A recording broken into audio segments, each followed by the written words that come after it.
Good morning সবাইকে। আরো একটি ব্লগে তোমাদের অনেক স্বাগত জানাই। আশা রাখবো তোমরা সবাই খুব ভালো আছো। আমিও ভালো আছি। আর এখন সকালবেলায় তোমরা জানো আমার একটাই কাজ, সেটা হলো সকালবেলা আমাকে এখন টিফিন তৈরি করতে হবে আমার এবং আমার বরের। যেহেতু আমরা দুজনেই কর্মে ব্যস্ত, মানে দুজনেরই প্রায় একই টাইমে বেরানো। একই টাইম বলতে ও যেহেতু 9টা 9:30টায় বেরিয়ে যায়, মানে 9:30টার মধ্যে এখান থেকে বেরিয়ে যায়, এবং আমারও 9:30 থেকে 9:35-40-এর মধ্যে আমিও বাড়ি থেকে বেরিয়ে যাই সাইকেল নিয়ে আমার কাজের উদ্দেশ্যে। তা আমাকে কি করতে হয়, সকালবেলা উঠেই কিন্তু আগে আমাকে রান্নাঘরে এসে খাবারটা তৈরি করতে হয়। আর আমি না ওই বাসি খাবার এখন নিয়ে যেতে পারি না, কারণ নষ্ট হয়ে যাওয়ার একটা বড় সম্ভাবনা থাকে। বাসি খাবারটা নিয়ে যাওয়া আমার মনে হয় উচিতও নয়। যেহেতু বর বা গাড়ি চালায়, গাড়িটা বাইরেই থাকে। এই কারণে বাসি খাবার যদি আগের দিন রাত্রিবেলা রান্না করে রাখি, সেটা যদি নষ্ট হয়ে যায়, আমার শুধু এটাই মনে হয়। এই কারণে আমি ওকে কিছু আগের দিনের খাবার দিই না। চেষ্টা করি নিজে সকালবেলা ঘুম থেকে উঠে, হাজারো কষ্ট হলেও আমি তাড়াতাড়ি ঘুম থেকে উঠে যাতে ওকে একটু খাবার তৈরি করে দিতে পারি। আমার নিজের না হলেও চলে। এটাকেই তো বোধহয় সংসার বলে। তো সকালবেলা আমাকে রান্নাটাই সবার আগে করতে হবে। তো এখানে আমি এখন বসিয়ে দিয়েছি, একটু পুঁই শাক করছিলাম আজকে। পুঁই শাকটা করবো আর অন্য আরেকটু কিছু করব। এই কারণে সকালবেলা না সব থেকে বড় একটা চিন্তা, কি রান্না করব, কি করব না করব। এটা একটা সব থেকে বড় চিন্তা, কি টিফিন নেব। টিফিন তো হয়ে যায় জানি, আর আমার বর আবার মাছ টাছ খেতে চায় না। এই কারণে একটা বড় সমস্যা। আর রোজ রোজ তো ডিম দেওয়াটাও ঠিক না না। চেষ্টা করি ডিমটাকে অ্যাভয়েড করার, কিন্তু একটা জিনিস দিয়ে তো খাবে, তো ডিমটাকে দিতেই হয়, কিছু করারও নেই। এখানে এখন দেখো আমি এটাকে ঢেকে ঢেকে করবো। আর এখানে যে সমস্ত বাসনগুলো আছে চেষ্টা করি সেগুলোকে না আমি কাজ করতে করতেই আর কি সবকিছু করে নেওয়ার। দেখো থাকি যেহেতু জয়েন্ট ফ্যামিলিতে, আমি যতই এইটাকে পরিষ্কার পরিচ্ছন্ন করি বা কাউন্টার টপটাকে খালি করি, কিন্তু সেটা কোনোভাবেই খালি থাকে না। এটা কিছুক্ষণ বাদে আবারও একটা মেসিতে পরিণত হবে। আমি আর এখন কিছু বলি না। কেন বলো তো, সবাই জিনিসটাকে না ঠিক মতো নেয় না। আর ওঠার আর একটা পজিটিভ মাইন্ড কি জানো, খুব তাড়াতাড়ি তুমি তোমার কাজগুলিকে কমপ্লিট করে ফেলতে পারবে, এবং সেটা সময়ের সাথে। আর জানো তো, এই যে এই কাজগুলি করছি যেগুলো দেখছো, এক একটা কাজ কিন্তু প্রায় 1.5 ঘন্টা 2 ঘন্টার এক একটা ভিডিও। সেগুলো কি আমাকে 10 মিনিট করতে হয়। তো বুঝতে পারছো, তোমরা যে কাজটা দেখছো খুব তাড়াতাড়ি, সেটা কিন্তু খুব দেরি হয়। তোমাদের সাথে কথা বলতে বলতে অনেকগুলো কাজ আমার এখানে হয়ে গেছে।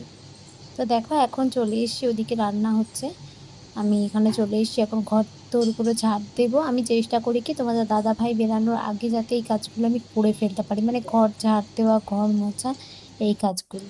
আরও আগে উঠলে হয়তো সেই কাজগুলি তাড়াতাড়ি হবে, কিন্তু কি বলতো, সারাদিনে অক্লান্ত পরিশ্রম, মানে কাজে যাওয়া, বাইরে কাজে, ঘরের কাজের থেকে কিন্তু বাইরের কাজটা আরো একটা অন্যরকম। ঘর তো তোমার নিজের জিনিস, সব জায়গা।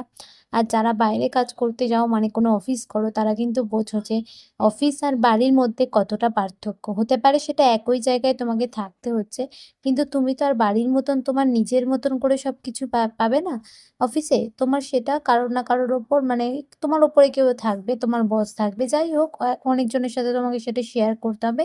বাড়িতে কিন্তু তুমি বড়জোর কতজনের সাথে শেয়ার করবে? ৫ জন, ১০ জন। অফিসে কিন্তু তোমাকে ৫০ জনের সাথেই শেয়ার করতে হবে। ৫০ জনের কথাটা মাথায় রেখেই কিন্তু চলতে হবে। তাই বলছি, মানে সকালবেলা খুব ভোরে ওঠা হয় না এখন আর। তাও চেষ্টা করি যতটা তাড়াতাড়ি উঠে কাজগুলি সারার। আর এখানে দেখো বেসিনটা না হোয়াইট তো, আর হোয়াইট বেসিন না খুব তাড়াতাড়ি ময়লা হয়। এই জিনিসটা আমার না, ময়লা জিনিসটা দেখতেও কিরকম বাজে লাগে। আর ধরো কেউ হঠাৎ করে চলে এলো, সেও কিন্তু মানে খুব বাজে একটা মানে দেখাবে জিনিসটা। সেই কারণে আমি চেষ্টা করলাম বেসিনটাকে আজকে একটু ধুয়ে পরিষ্কার করে দেওয়ার। তো আমি চেষ্টা করি রোজকারে কিছু না কিছু নতুন একটু কাজ। আর কি বলতো, আমি তো বাড়ি থেকে বাইরে বেরাই না, বা আমার কোথাও ঘুরতে যাওয়ার নেই। সেই জন্য আমার যে সমস্ত ডেলি লাইফস্টাইল, সেগুলোই কিন্তু তোমাদের সাথে শেয়ার করি। অবশ্যই তোমাদের সাথে আমি পুরো দিনের ভিডিও আস্তে আস্তে শেয়ার করব। তোমাদের ভালোবাসা থাকলে আমি আরো অনেক অনেক ভিডিও শেয়ার করব। অনেক পজিটিভ তোমাদের কিছু বার্তা দেব, যেগুলো তোমাদের সাংসারিক জীবনে এবং বাস্তব জীবনে অনেকটাই কাজে লাগবে। যাই হোক, হয়তো সেটার সাথে অনেকের সাথে মতবিরোধ হবে, কিন্তু তা নিয়ে আমার কোনো যায় আসে না। আমি কিন্তু এখানে এখন চলে এসেছি ঘর বাড়ি মোছা টোছা হয়ে গেলে কি বলতো একটা না নিশ্চিন্ত মনে হয়, কি ঘরটর পরিষ্কার হয়ে গেলে একটা রিফ্রেশ আসে। আর এই সময় কিন্তু সবাই ঘুমায়, একমাত্র আমিই উঠি, উঠে কিন্তু এই কাজগুলো করি। আমার সকালবেলা কাজ করতে বেশ ভালো লাগে, কেন বলো তো? আমি আমার নিজের মতো করে করতে পারি কাজগুলোকে। মানে আমার মানে সবাই থাকলে কি হয়, আমি ধরো এই ঘরটা মুছলাম, কেউ পাড়িয়ে দিল। ওই জিনিসটা আমার খুব খারাপ লাগে। কেন? আমি কষ্ট করে ঘর মুছি। আর ঘর মুছলে কেউ পাড়ালে সেটা যদি তোমাদের দাদাভাই হয় তাও আমি কিন্তু চিৎকার করি। আমি বলি কি, "তুমি কি দেখতে পাও না? বা তুমি কি একটু দাঁড়াতে পারো না? নাহলে না কিরকম পায়ের একটা ছাপ এসে যায় না? ওই জিনিসটা দেখতে খুবই খারাপ লাগে।" তো চলো তোমাদের সাথে কথা বলতে, বলতে ঘরটাও দেখো আমার কিন্তু মোছা এখানে কমপ্লিট। এখানে এখন আমি চলে এসেছি রুটি বেলতে। তো রুটিটাকে এখন করে নেবো। এটা হলো সকালের আমরা টিফিন নিয়ে যাব আর কি। আর ওদিকে করেছি তোমার হলো তরকারি। তো এটাই আজকে আর কি টিফিন। বাঁধাকপি আর রুটি করেছিলাম, যেটা খেতে খুব ভালো লাগে। বাঁধাকপি দিয়ে না, শুকনো শুকনো বাঁধাকপি করবে, সাথে রুটি করবে। এটা দিয়ে খেতে বেশ ভালো লাগে। আর দেখো এখানে রুটি করে নেব। তারপরে এখানে রুটি টুটি হয়ে গেছে, এখানে আমি চলে এসেছি এখন পুজো দেব। এটাও কিন্তু আমার একদম সকালের একটা বড় কাজ। এটা তোমরা যতটা দেখছো তাড়াতাড়ি, এখন প্রায় ৮টা বেজে গেছে, আমি তাড়াতাড়ি করে ঠাকুরদের সেবা দিয়ে দিয়েছি। আর এরকম সকাল সকাল ঠাকুর পুজো হয়ে গেলে দেখতে বেশ ভালো লাগে। আমার তো বেশ ভালো লাগে। যত তাড়াতাড়ি সকাল সকাল পুজো হয়ে যাবে তত আমার মনে হয় যেন একটা রিফ্রেশ চলে আসে নিজের মধ্যে নিজে। তো আমি যেহেতু কাজে বেরোবো, এখন ভগবানের থালাগুলি এখন আমি এরকমভাবে ঢেকে দেবো। খালি অবস্থায় রাখি না আমি, ঢেকে রাখি। আর ভগবানকে বলে যাই, যেহেতু আমি কাজে যাবো তুমি তোমার মতন করে খেয়ে নিও।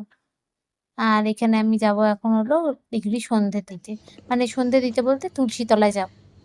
আসলে তোমার সাথে কথা বলতে বলতে না আমি কি না কি বলে দিয়েছি। আর এই দেখো আমার এখানে কিন্তু পুজো দেওয়াটা পুরোটাই কমপ্লিট হয়ে গেছে। কিরকম লাগছে আমার ঠাকুর ঘরটা তোমরা কিন্তু আমাকে কমেন্ট করে জানিও।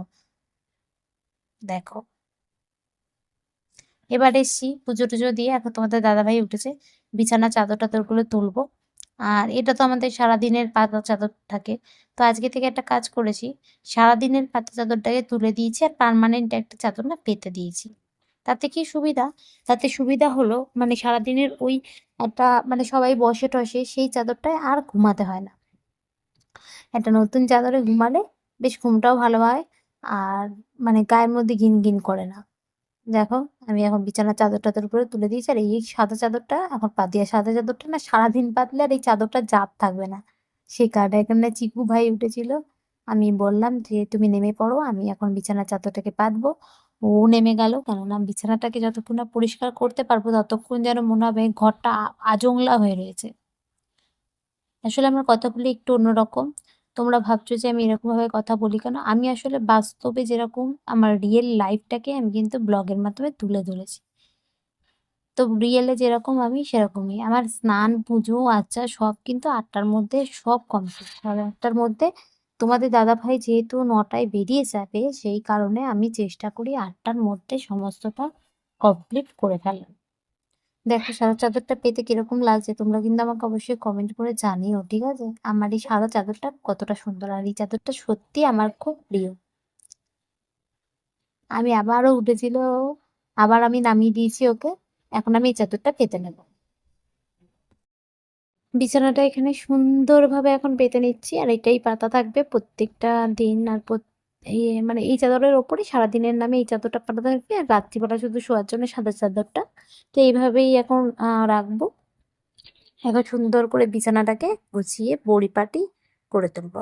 তো তোমাদের যদি আমার ভিডিও ভালো লেগে থাকে অবশ্যই কিন্তু আমার পাশে থাকবে, এবং আমার ভিডিওটা ভালো লাগলে আমার চ্যানেলটাকে সাবস্ক্রাইব করবে, কমেন্ট করবে। তোমাদের এক একটা কমেন্ট কিন্তু আমাকে পরবর্তী একটা ভিডিও বানাতে অনেকটাই বেশি মোটিভেট করবে।